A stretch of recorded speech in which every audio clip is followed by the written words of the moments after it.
Hi dears. Hi dears, welcome back to our YouTube channel കുട്ടനാടൻ couple from Finland. അപ്പോൾ എല്ലാവർക്കും നമ്മുടെ പുതിയൊരു വീഡിയോയിലേക്ക് സ്വാഗതം. അപ്പോൾ നമുക്ക് ഡയറക്റ്റ് വീഡിയോയിലേക്ക് പോകാം. അപ്പോൾ പിന്നെ ഇന്നത്തെ വീഡിയോയിൽ പിന്നെ സർപ്രൈസ് ഉണ്ട് കേട്ടോ. എന്തായിരിക്കും കാണാം. ഓക്കെ, അപ്പോൾ ഇതാണ് പറഞ്ഞ സംഭവം. നമുക്ക് പിന്നെയും മഞ്ഞ് പെയ്യാൻ വേണ്ടി തുടങ്ങിയിരിക്കുന്നു.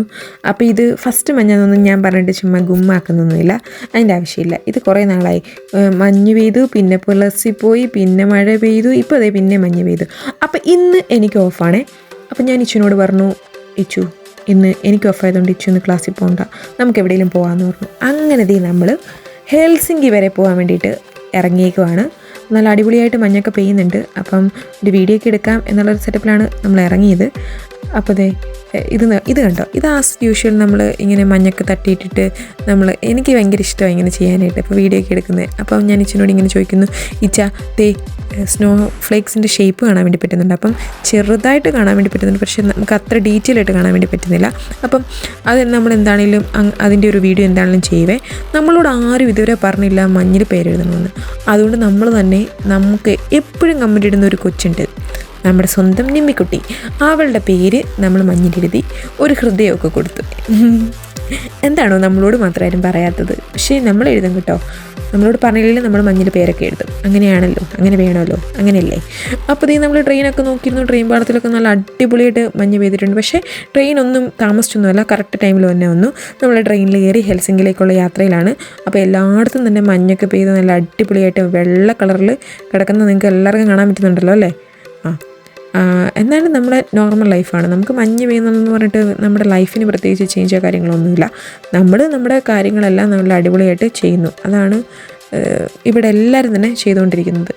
അങ്ങനെ നമ്മൾ ഹെൽസിങ്കിലെത്തിയപ്പോൾ ഇച്ചു ഫസ്റ്റ് ഇറങ്ങിയിട്ടാ വന്നത്. നോക്കുക എവിടെ എൻ്റെ പ്രീതമ എന്തി. അങ്ങനെ ഞങ്ങൾ ഹെൽസിങ്കിൽ ഇറങ്ങി കുറച്ച് മുമ്പോട്ടേക്ക് നടന്നു. നമ്മൾ പോകുന്ന സ്ഥലം എവിടെയാണെന്ന് ഞാൻ ഇതുവരെ പറഞ്ഞില്ല അല്ലേ. അപ്പോൾ ഇപ്പോൾ ഏകദേശം 1:30, ഇപ്പം -1 നമ്മുടെ ടെമ്പറേച്ചർ. അപ്പം നമ്മൾ പോകുന്ന സ്ഥലം വേറൊന്നുമല്ല, നമ്മളൊരു മ്യൂസിയത്തിലേക്കാണ് ഇന്നത്തെ യാത്ര. കയറി ചെല്ലുമ്പോൾ തന്നെ നമ്മുടെ നാട്ടിൽ നമുക്ക് പരിചയമുള്ള ഒരാളുണ്ട്. ആരാണ്? ആനക്കുട്ടൻ. നമ്മുടെ നാട്ടിൽ ആനയില്ലാത്തതുകൊണ്ട് നമുക്ക് ഭയങ്കര ഇൻട്രസ്റ്റ് തോന്നുമല്ലേ. എന്താല്ലേ. അങ്ങനെ നമ്മൾ ആനയൊക്കെ കണ്ടു. അങ്ങനെ കുറേ സംഭവങ്ങളൊക്കെ ഉണ്ട്. അപ്പോൾ ഇങ്ങോട്ട് കയറി വരുമ്പോഴത്തേക്ക് ഞാൻ എപ്പോഴും എന്നാത്തിന് സിംഹം എന്ന് പറയുന്നത് കടുവയുടെ ഒരു അസ്ഥികൂടം കാണാൻ വേണ്ടി പറ്റുന്നുണ്ട്. കടുവയുടെ മാത്രമല്ല, അങ്ങനെ കുറേ ജീവികളുടെ അസ്ഥികൂടങ്ങൾ ഇവിടെ കാണാൻ വേണ്ടി പറ്റുന്നുണ്ട്. അപ്പോൾ ഈ അസ്ഥികൂടമൊക്കെ എന്നാത്തിൻ്റെ എന്നൊക്കെ പറഞ്ഞു തരാൻ വേണ്ടിയിട്ടുള്ള വിദ്യാഭ്യാസം എനിക്കില്ല. പക്ഷെ ഞാൻ എല്ലാത്തിനും തന്നെ നെയിമൊക്കെ സൂം ചെയ്തെടുക്കാൻ വേണ്ടി നോക്കിയിട്ടുണ്ട്. കാരണം ഇത് കൂടുതലും ഫിന്നിഷിലും സ്വീഡിഷിലുമായിരുന്നു എഴുതിയിരുന്നത്. പിന്നെ എനിക്ക് പരിചയമില്ലാത്ത കുറേ മൃഗങ്ങളും പക്ഷികളും ഒക്കെ ഉണ്ടായിരുന്നു. അവൻ്റെ കൊമ്പൊന്ന് നോക്കണം കേട്ടോ. അവൻ്റെ കൊമ്പല്ല, ചുണ്ട് നോക്ക്, എത്ര ഷാർപ്പാണ് നോക്ക്. അതുകൊണ്ടാണ് ഞാൻ അങ്ങനെ എടുത്തത്. അയ്യോ, എൻ്റെ അമ്മ കാലിലെ നഖവും എല്ലാം അടിപൊളിയായിട്ട്.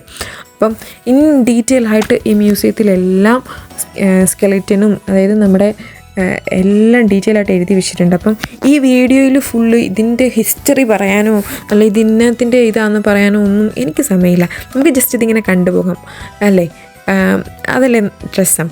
അപ്പോൾ ഇവിടെ ഇത് ഹെൽസിങ്കി യൂണിവേഴ്സിറ്റിയുടെ അണ്ടറിലുള്ള മ്യൂസിയമാണ്. അപ്പോൾ ഇവിടെ നമുക്ക് ഇതൊക്കെ കാണാൻ വേണ്ടി കയറണമെന്നുണ്ടെങ്കിൽ നമ്മൾ 19 യൂറോയാണ് ഒരാൾക്ക് വരുന്ന, ഒരു അഡൾട്ടിന് വരുന്ന പേയ്മെൻറ്റ് എന്ന് പറയുന്നത്. അപ്പോൾ അത് കൊടുത്തു കഴിഞ്ഞാൽ പിന്നെ ശേഷം നമുക്ക് ഇവിടെ ഒരു 3 ഫ്ലോറിലുണ്ട് ഈ മ്യൂസിയം എന്ന് പറയുന്നത്. നമുക്ക് ഫുള്ള് നടന്ന് എക്സ്പ്ലോർ ചെയ്യാം. അപ്പോൾ നമുക്കിതിനെ പറ്റിയൊക്കെ വായിച്ച് പഠിച്ച് അങ്ങനത്തെ എല്ലാ കാര്യങ്ങളൊക്കെ നോക്കി കണ്ട് നമ്മൾ കാണാത്ത മൃഗങ്ങളുടെ സ്കെലറ്റനൊക്കെ കണ്ട് നമുക്കതൊക്കെ എക്സ്പീരിയൻസ് ചെയ്യാൻ വേണ്ടി പറ്റും. പക്ഷേ ഇത് നല്ല അടിപൊളി ഒരു സംഭവമാണ് കേട്ടോ. പിള്ളേർക്കൊക്കെ നല്ലൊരു സംഭവമായിട്ടാണ് എനിക്ക് തോന്നുന്നത്. സംഭവം എന്ന് പറഞ്ഞു കഴിഞ്ഞാൽ നല്ലൊരു, അവർക്ക് കുറച്ചും കൂടെ അവരുടെ പഠിത്തത്തെ ഹെൽപ്പ് ചെയ്യാൻ വേണ്ടി സഹായിക്കുന്നൊരു സംഭവമായിട്ട് എനിക്ക് തോന്നുന്നുണ്ട്. പക്ഷെ നമുക്കും കുഴപ്പമില്ല, നമ്മളും ഇതുവരെ കാണാത്ത ജീവികളുടെ സ്കെലറ്റനൊക്കെ കാണുമെന്ന് പറഞ്ഞു കഴിഞ്ഞാൽ നല്ല ഒരു ഇതാണല്ലോ. അതുകൊണ്ട് നമ്മൾ പിന്നെ ഇതല്ല. ഞാൻ ഇതുവരെ വവ്വാലിനെ നേരിട്ട് കണ്ടിട്ടുണ്ടെങ്കിൽ ഇതുവരെ അസ്ഥികൂടമായിട്ടുള്ളൊരു വവ്വാലിനെ കണ്ടിട്ടില്ല. അതിനെ കണ്ടപ്പോൾ എനിക്ക് കുറച്ചൊരു ഇൻട്രസ്റ്റ് തോന്നി. ഇവനിങ്ങനെയാണോ ഇരിക്കുന്നത്, ഇവൻ ഇത്രയേ ഉള്ളൂ. നല്ല രസമില്ലേ കാണാൻ വേണ്ടിയിട്ട്. അങ്ങനെ കുഞ്ഞു കിളികൾ, വലിയ കിളികൾ, ലോകത്തിലല്ല, ഈ വെള്ളത്തിലെ കിളികൾ, പിന്നെ നമ്മുടെ ആന, ജിറാഫ്, അങ്ങനെ കുറേ കാര്യങ്ങളുടെ സ്കെലിറ്റൻ ഉണ്ടായിരുന്നു കേട്ടോ. അപ്പം ഞാൻ ഇത് ആനേനെ കണ്ടിട്ടുണ്ടെങ്കിൽ ആനയുടെ സ്കെലിറ്റൻ ആദ്യമായിട്ടാണ് കാണുന്നത്. അതങ്ങനെ അതെല്ലാം നോക്കി. പിന്നെ ജിറാഫിന് സ്കെലിറ്റൻ ഉണ്ടായിരുന്നു, അതും ആദ്യമായിട്ടാണ് കാണുന്നത്. ജിറാഫിനെ നമ്മൾ നേരിട്ടൊന്നും കണ്ടിട്ടില്ല, എന്നാൽ പോലും സ്കെലിറ്റൻ കാണാൻ പറ്റിയല്ലോ, ഭാഗ്യം അല്ലേ. അപ്പോൾ ഇതാണ് ജിറാഫിൻ്റെ സ്കെലിറ്റനൊക്കെ. അപ്പം ഇത് നമ്മുടെ കുഞ്ഞു പട്ടിയില്ലേ, അതിൻ്റെ സ്കെലിറ്റൻ. പിന്നെ ഫിൻലാൻഡുകാർക്ക് പട്ടികളെ ഭയങ്കര ഇഷ്ടമായതുകൊണ്ട് പട്ടികളുടെ കുറേ സ്കെലിറ്റൻ അവിടെ കാണാൻ വേണ്ടി പറ്റുന്നുണ്ടായിരുന്നു. അപ്പോൾ ഇതാണ് നമ്മുടെ ഫസ്റ്റ് ഫ്ലോറിലുള്ള സംഭവങ്ങളെന്ന് പറയുന്നത്. അപ്പം നമ്മുടെ റെയിൻഡിയറിൻ്റെ കുറേ കൊമ്പുകൾ കാര്യങ്ങൾ അതെല്ലാം ഉണ്ടായിരുന്നു. വലിയൊരു സ്കെലിറ്റൻ ഇവിടെ ഉണ്ടായിരുന്നു. ഇതെന്താണെന്ന് എനിക്ക് മനസ്സിലായില്ല, എന്തോ വലിയ പക്ഷിയാണെന്ന് തോന്നുന്നു, പക്ഷിയുടെ ആണെന്ന് തോന്നുന്നു. അവിടെ എഴുതി വെച്ചിട്ടുണ്ടായിരുന്നു. പിന്നെ നമ്മൾ വീഡിയോ എടുക്കുന്നതിൻ്റെ കൂട്ടത്തിൽ വായിക്കാനോ എഴുതാനും അത് പഠിക്കാനോ ഉള്ള സമയമൊന്നുമില്ല, നമ്മൾ പിന്നെ കണ്ട്. പിന്നെ ആസ് യൂഷ്വൽ നമ്മൾ എന്താണ് പറയുന്നത്, അവിടെ ഇരുന്ന കുറേ എല്ലുകളൊക്കെ പൊക്കി നമ്മുടെ മാടമ്പള്ളിയിലെ മനോരോഗിയായി ഇത് ആ മാല ഈ മാല എന്നൊക്കെ പറയുന്ന കണക്ക് ഞാൻ ബോണൊക്കെ എടുത്തിട്ട് ഇത് ഇന്ന ബോണാണ്, ഇത് ഇത് ഇത് ഇത് ഇന്നതാണെന്നൊക്കെ പറഞ്ഞിട്ടുണ്ടെങ്കിൽ അപ്പം ഇച്ചിങ്ങനെ ആലോചിക്കും, ഇതാണോ മാടമ്പള്ളിയിലെ ഈ മനോരോഗി. പിന്നെ നമ്മളിരിക്കുന്നു മനുഷ്യൻ്റെ സ്കെലിറ്റൻ. ഞാൻ നഴ്സിങ്ങിന് പഠിച്ചപ്പോൾ കുറേ തവണ ഇതിങ്ങനെ കണ്ടിട്ടുണ്ട്. അപ്പോൾ എനിക്ക് വലിയ പുതുമയായിട്ട് തോന്നിയില്ല. പിന്നെ ഇച്ചു ഞാൻ പറഞ്ഞു കൊടുത്ത്. അതിനുശേഷം നമ്മൾ സെക്കൻഡ് ഫ്ലോറിലേക്ക് പോകുമ്പോഴത്തേക്കും നമ്മുടെ പവിഴപ്പുറ്റുകൾ കാര്യങ്ങൾ, പിന്നെ നമ്മുടെ ഷെല്ലുകൾ പല തരത്തിലുള്ള, പിന്നെ നമ്മുടെ കുറേ കടലിലെ കുറേ മീനുകൾ, അതിനെയെല്ലാം ഇങ്ങനെ പ്രിസർവ് ചെയ്ത് വെച്ചിട്ടുണ്ടായിരുന്നു. അപ്പോൾ അത് ഏതൊക്കെ മീനുകളാണ് എന്തൊക്കെയാണെന്നുള്ളൊരു ചെറിയൊരു ഡിസ്ക്രിപ്ഷനും എഴുതി വെച്ചിട്ടുണ്ടായിരുന്നു. അപ്പോൾ അത് നമുക്ക് കുറച്ച് ഇൻട്രസ്റ്റിംഗ് ആയിട്ട് തോന്നി. അപ്പോൾ ഇതിൽ ഫുള്ള് ഇത് എന്ത് മീനാണെന്നും ഇത് എത്ര വർഷം പഴക്കമുള്ളതാണെന്നും ഒക്കെ ഇങ്ങനെ എഴുതി വെച്ചിട്ടുണ്ട് കേട്ടോ. അപ്പോൾ ഈ പവിഴപ്പുറ്റുകളൊക്കെയാണ് എനിക്ക് കുറച്ചും കൂടെ ഇൻട്രസ്റ്റ് തോന്നുന്നത്, നമ്മളിതുവരെ കണ്ടിട്ടില്ലല്ലോ. അതെ, അതുകൊണ്ട് പിന്നെ മീനുകളെ, പിന്നെ സ്റ്റാർ ഫിഷ് കാര്യങ്ങളിലെല്ലാം ഇങ്ങനെ ഇരിപ്പുണ്ടായിരുന്നു.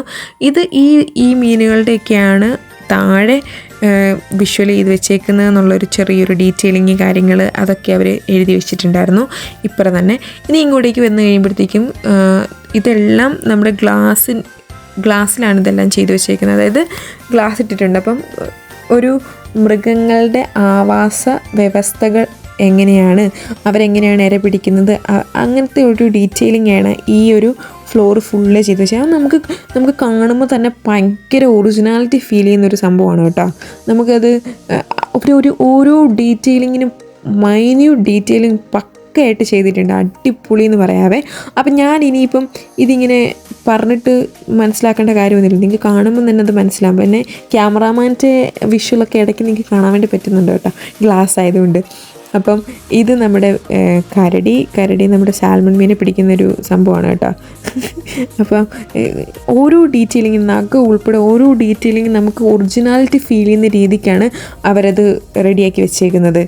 അപ്പോൾ അതിനുശേഷം നമ്മളാണെന്നുണ്ടെങ്കിൽ ഈ ഫ്ലോറിൽ തന്നെ ഈ മൃഗങ്ങളുടെ തന്നെ പല രാജ്യങ്ങളിൽ ഉള്ള മൃഗങ്ങൾ, പല സാഹചര്യങ്ങൾ, അതായത് പല ടെമ്പറേച്ചറിൽ ഇവരെങ്ങനെയാണ് സർവൈവ് ചെയ്യുന്നത്, അങ്ങനെയുള്ളൊരു ചെറിയൊരു ഡിസ്പ്ലേ കാര്യങ്ങളെല്ലാം ഉണ്ടായിരുന്നു കേട്ടോ. അപ്പം അത് നമ്മൾ കാണാൻ വേണ്ടി പോയി. ഇത് നമ്മുടെ പൂച്ച, കാട്ടുപൂച്ച. അപ്പോൾ ഇത് ഫിൻലൻഡിൽ ഉള്ള ആണ് കേട്ടോ. ഫിൻലൻഡ് മീൻസ് ഫിൻലൻഡിൽ തന്നെയല്ല, നമ്മുടെ തണുത്ത പ്രദേശങ്ങളിൽ കൂടുതലുള്ള മൃഗങ്ങൾ അവരെങ്ങനെയാണ് സർവൈവ് ചെയ്യുന്നത് എന്നുള്ളൊരു ചെറിയൊരു വിഷ്വൽ ട്രീറ്റാണ് ഇവിടെ ഇപ്പോൾ നമ്മൾ കണ്ടുകൊണ്ടിരിക്കുന്നത്. അപ്പം ഇനി ഞാൻ കൂടുതൽ ബാക്ക്ഗ്രൗണ്ടിൽ പറയുന്നില്ല, ഇനിയിപ്പോൾ നിങ്ങൾ കാണും എന്താണ് സംഭവം എന്നുള്ളത്.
അപ്പോൾ നമ്മൾ 3rd ഫ്ലോറിലെത്തിയപ്പോൾ എനിക്ക് തോന്നുന്നു എല്ലാവർക്കും തന്നെ ഇഷ്ടമായി കാണുമെന്ന് തോന്നുന്നു. ലാസ്റ്റ് വരെ കണ്ടവർക്ക് എല്ലാവർക്കും തന്നെ വിഷ്വൽ നിങ്ങളിലേക്ക് എത്തിക്കാൻ പറ്റി എന്നുള്ളൊരു സംഭവമാണ് എനിക്ക് എൻ്റെ മനസ്സിൽ തോന്നുന്നത്. അപ്പം ഇതെന്താണെങ്കിലും നാട്ടിലുള്ളവർക്ക് ഇവിടെ വന്ന് കാണാൻ വേണ്ടിയിട്ട് കുറച്ച് ബുദ്ധിമുട്ടുള്ള കാര്യമാണല്ലോ. അപ്പോൾ പിന്നെ ഫിൻലാൻഡിലുള്ളവർ ഏകദേശം ചിലരൊക്കെ ഹെൽസിംഗിൽ താമസിക്കുന്നവരൊക്കെ തന്നെ കണ്ടിട്ടുണ്ടാവാനും വഴിയുണ്ട്. ബട്ട് സ്റ്റിൽ നമുക്കിത് കണ്ടപ്പോഴത്തേക്കും ഇതൊരു വീഡിയോ ആയിട്ട് ചെയ്യണമെന്ന് തോന്നി, അതുകൊണ്ട് അങ്ങനെ എടുത്താണ് കേട്ടോ. അപ്പോൾ ഇതെല്ലാം ഫിൻലാൻഡിലുള്ള ബേർഡ്സ് കാര്യങ്ങളൊക്കെയാണ്. പിന്നെ ഞാൻ ഓർത്തു ഇതിന് ബാക്ക്ഗ്രൗണ്ടിൽ ഞാനിങ്ങനെ ഒത്തിരി പറഞ്ഞിട്ട് ഇതാക്കേണ്ട കാര്യമില്ലല്ലോ, കാരണം നമുക്ക് കാണുന്നതല്ലേ കുറച്ചും കൂടെ എല്ലാവർക്കും ഇൻട്രസ്റ്റ്. ഇങ്ങനെ നമ്മളിങ്ങനെ പറഞ്ഞ് അതിങ്ങനെ നമ്മളിനിയിപ്പം ഇതാക്കേണ്ട കാര്യമില്ലല്ലോ. അപ്പോൾ ഇനിയെങ്കിലും ആർക്കെങ്കിലും ഫിൻലാൻഡിൽ താമസിക്കുന്നവർക്ക് ഇത് കാണണമെന്ന് ആഗ്രഹം ഉണ്ടെന്നുണ്ടെങ്കിൽ നമ്മുടെ ഹെൽസിങ്കി യൂണിവേഴ്സിറ്റി അണ്ടറിലാണ്, ഹെൽസിങ്കി തന്നെയാണ് ഈ മ്യൂസിയം ഉള്ളത്. അപ്പം ഒരു അഡൽറ്റിന് 19 യൂറോയാണ്.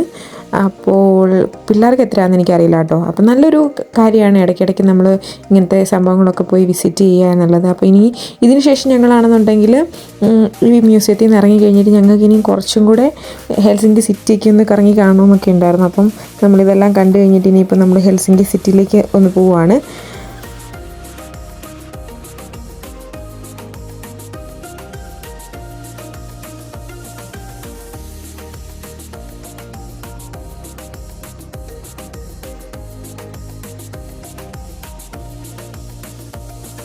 അങ്ങനെ ഏകദേശം ഒരു 3-3.5 മണിക്കൂറത്തെ സംഭവങ്ങളെല്ലാം കഴിഞ്ഞ് നമ്മൾ അവിടെ നിന്ന് ഇറങ്ങി. അപ്പം പുറത്തേക്കുള്ള വിഷ്വൽ ഇതാണ്. ഹെൽസിങ്കി അടിപൊളിയായിട്ട് ഡെക്കറേറ്റ് ചെയ്ത് വെച്ചിട്ടുണ്ട്. ക്രിസ്മസ് ആണല്ലോ, അപ്പം ഇതിൻ്റെ എല്ലാം ഒരു വീഡിയോ ഇനിയും ചെയ്യണമെന്ന് ആഗ്രഹമുണ്ട്.